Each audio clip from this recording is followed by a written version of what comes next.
Well, hello there peaches, it's Shaaba. Welcome back to my channel and thank you for clicking on another video. I hope you're well. I have to say, I'm loving my color combination today. I feel like a tall glass of brown lemonade and I'm here for it. As you know, this is wedding month. It is the month that after 3 years of pandemic living, Jamie and I are finally able to get married. We're very excited. And in my wedding prep, because you know I like to be very thorough, I came across a forum where people were sharing the worst weddings that they'd ever been to. And I was like, hold up. Hang on a second. This isn't very nice. How can you be so judgy? Surely weddings cannot be that bad. Surely this is just a matter of personal opinion. I wanted to look into it and I thought we could do that together. What do you think? But first, I have a little shout out to give. Look, as an adult, you get excited over the little things and my bed has always been one of my most prized possessions. I love my sleep. I don't get enough of it, but I am very comfy, which is why I'm so hyped that the brand of mattress that I use,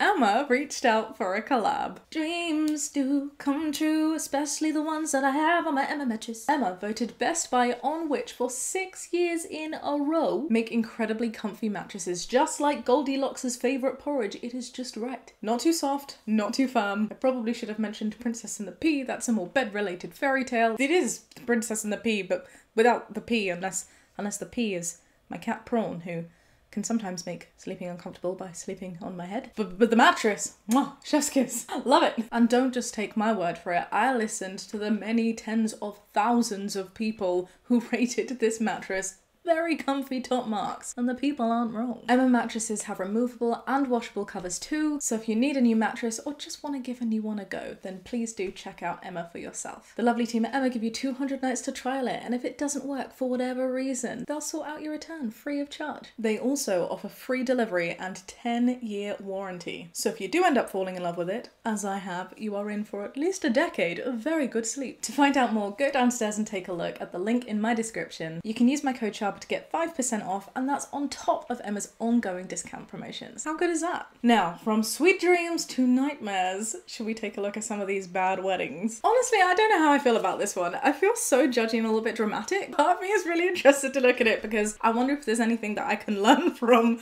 to not repeat. But also, I don't understand what could go so badly wrong that you feel the need to write about it and criticize someone else's really special day on the internet. Let's take a look. I attended the wedding of two 19-year-olds who came from conservative religious families. They'd never gone on an unchaperoned date, kissed, hugged, or held hands. When they kissed for the first time after being pronounced man and wife, he basically started chewing her face. Like watching a couple of 12-year-olds trying to figure out French kissing for the first time. They were awkwardly all over each other for the remainder of the reception. It was super weird for all the guests. Okay.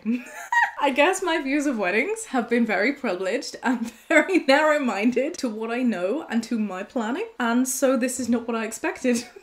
I totally didn't think of things like, well, like this, and now I feel like an idiot. But hey, this is why we do these videos. We can learn so much from the storytelling of other people, and I can totally see why this would not be necessarily an amazing wedding. I also just feel so bad at the idea of two people who basically barely know each other being tied legally and in the eyes of religion. Can you tell I'm not a fan of arranged marriages? That is really awkward though. Okay, I can see why that necessarily might not be fantastic. Should we look at some others? Someone else has given a very long review of a wedding they went to. The ceremony was lovely, but the guests were told to get themselves across the town to the reception venue ASAP to wait for the wedding party and the meal. Sounds like Gilmore Girls, and it's like a thing that everybody runs across the town. That's what I have in my mind. It was early afternoon at this point, and almost none of the guests had eaten. We carpooled over. The staff refused to turn the lights on until the wedding party got there. Also, is it not kind of weird that you were there before the wedding party? Oh, I'm hearing myself getting really judgy. We sat around in the dimness with nothing to do. This was pre-smartphone days. We got hungry and thirsty after the 1 hour mark, and were told that the wedding party would be arriving at any moment, so we couldn't have food, not even rolls. Approximately 6 begging guests later, we were served glasses of water, sat for another hour and a half before the wedding party showed, energized from their 2.5 hour limo and photo taking tour around the city. To top it off, the thank you notes were pre-printed and unsigned with a hilarious generic message along the lines of, "Thank you for your nice wedding gift. I'm sure it'll be enjoyed/admired. spent. Oof. Maybe weddings then were very different to weddings now, but there is so much emphasis, especially if it's not a DIY, if you're using wedding venues who are really well versed on knowing and making sure that every guest is comfortable. I couldn't imagine this happening now. There's definitely a moment in between all the time where couples go and take photos. We're having this at our wedding too. It's a moment for you as the couple to reflect on the fact that you just got married, spend some time together, and also ensure that those memories and that day is totally immortalized. I understand that's such an important moment, but you should always look after your guests and make sure that they're okay during that time too. Just sounds like maybe there wasn't a lot of planning or thinking of other people at this point by this couple for this particular wedding. I can get we were a little bit frustrated. Here's another one. The music for the ceremony, dinner, and reception was the Beatles. That was it, the Beatles. No artists, no covers, nothing. Pretty tame compared to some horror stories, but I'll never forget the goddamn Beatles wedding. Look, what did the Beatles ever do to you? This is my point. There's a line where you're just being really judgy and a line where you have something legitimate to complain about, and I don't think personally, maybe I'm wrong, let me know if you disagree in the comments, I don't think this is wrong. If a couple really loves the Beatles, if they're having a Beatles themed wedding, that is their choice. And you as a loved one who is being cherished enough to be invited to come in and help celebrate on this special day, like, let them like the Beatles. So what if you don't like it? It's their day. Would I get slightly annoyed? I mean, they have a huge repertoire, to be fair, so no, I don't think I would be too annoyed. I might have made some jokes, but not in a way that like, the goddamn Beatles wedding. A co-worker's wedding, everything was lovely until the last few hours when an ex-co-worker of ours and her boyfriend started to have a huge fight. Screaming, throwing things, hurling insults and abuse. No. No, no, no. Before it ever gets to this stage, number one, I'd hope that people would not do this at a wedding. I understand, sometimes things happen. You get caught up in the heat of the moment, get out. Someone, wedding organizer, bridesmaids, grooms, but someone, get that out of here. This is not the time or place, friends. Move on, wiggle on. Oh dear, both of them as bad as each other. Management threatened to throw everyone out unless they stopped. The bride hasn't spoken to her ex-co-worker since, and I can't say I blame her. Oh, that sounds bad. Not a worst wedding ever bad. A story that perhaps people will laugh about in the future, sure, but yeah. God. I was at a cheap and cheerful casual wedding when I was doing the wedding photography as a favour to the bride. Just before we were doing the family group photographs, we were waiting for the bride and I made some small talk with her mother. How do you feel? I said. Absolutely relieved, said the mother. Ah, because the ceremony's over and it's now party time? No, the bride's a very difficult girl, very strange. Never thought we'd find someone to marry her. I don't particularly like the groom, but she's his responsibility now. If she got hit by a truck tomorrow, he'd be the one to have to deal with it. Very glad the bride wasn't around to hear it, and my feelings about taking this woman's picture had totally changed. Incidentally, the couple divorced less than a year later. Has nothing to do with the wedding. Again, that's another thing that really bugs me, where people are like, oh, that wedding. Stuff happens. You can't claim for the future. People are constantly growing. If they go in different directions, let them. But yes, I too hope that she found someone who supports her more than her mum did, because that's a really nasty thing to be saying, especially to a friend, like such a good friend that they're taking the photos. What were you thinking? Do you not think this is gonna funnel back? Do you think that the friend who is going out of their way to do this as a favour dislikes the bride and would share your sentiments? Oh, people are weird. The bride chose not to have seating arrangements and she did the dinner buffet style. This would have been fine if she had service with the food, but people were loading up like it was the Golden Corral and they ran out of food before the family even got served. Oh dear. Kind of sad though if some of the main loved ones don't get something to eat. But would I at this point call it worst wedding material? No. No. Does it belong on this list? I don't think so. The only food served was tacos in a bag, which is just chili dumped into a bag of Doritos and a candy buffet. So what? So what? Now you're just being judgy. Tacos in a bag sounds adorable. What if this couple just really have a cute connection with Mexico? Perhaps that's where they met. Perhaps they, I don't know, bonded over tacos and there's some cute story around the bag. Who are you to judge? You're being fed. Just enjoy their day. My name was spelt wrong on the invitation. I'd known the bride for 15 years and the groom for close to 10, and I was in the wedding party. Bride was more than tipsy as she took her vows, and the whole thing was just teetering on the edge of trashy. I'm in two minds. I kind of get what you're saying, but also just because it's not your style doesn't mean that it's not the couple style, right? If what you consider trashy is someone else's perfect, leave them be. It's their wedding. Are you spending any money sorting it out? No. I wouldn't say this was bad. More funny looking back. But I went to a wedding where the person officiating forgot to say, "You may all be seated." After the bride walked in and all the guests, myself included, stood for the entire ceremony.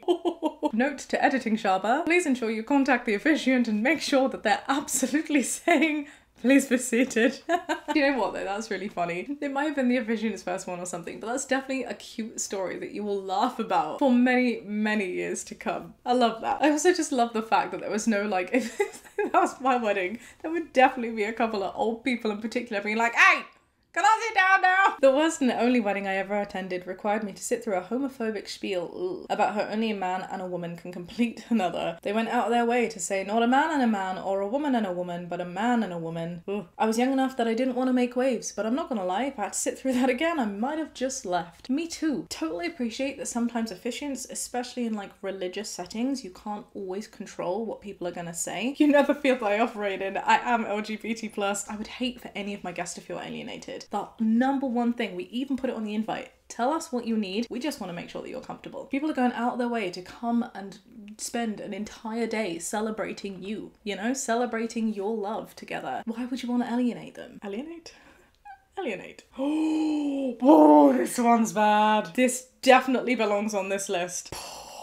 The bride's brother and the groom ran away together. This is the stuff of movies. Oh, my uncle had a Shrek-themed wedding. No, I'm not kidding. Yes, it was exactly what you imagined it to be. Why isn't it on the best wedding list? What are you doing? Seriously, that sounds amazing. That's not a bad thing. I would love to be invited to a Shrek wedding. I would love to see people so passionate about something that they had a themed wedding and felt so proud and safe enough to invite me into that circle of their passion. I just think that's so cool. They served only one mushroom. You're right. This is a short horror story. They served only one mushroom. Is that a haiku? No, it's not many lines, but I did have to, at school once, write a short story in 5 words. And I tell you, this would have beaten mine. I don't remember the 5 words, but I remember the story that it was trying to tell. And it was of a caged animal being experimented on. I actually won that competition, but I have to say this mushroom would have beaten it. Is that the only thing you ate all day? Fair enough. Maybe they're really into mushrooms. What should we do for our wedding menu? And I just went, mushroom, mushroom, singular. Oh god. Okay, so do I still agree with my initial sentiment before we dove into this? Is it really judgy to say that a wedding is the worst? Some of these I didn't expect, and some of them do sound very genuinely bad. When you're impeding on the rights of others, when you're seeing something that just shouldn't happen. It's not like their choice. It's not their celebration of love. That can be tricky. So yes, I guess I do. Take it back. We can all learn. What do you think, friends? Do you enjoy this? Do you have any stories that you would like to share? Please go downstairs. Feel free to share in the comments. If you enjoyed this video, do give it a thumbs up. Subscribe if you'd like to see more, and I'll see you next time with another video. Don't forget to check out Emma if you so wish to do so. The link and discount code are downstairs in my description. Be kind and have a great day. Bye.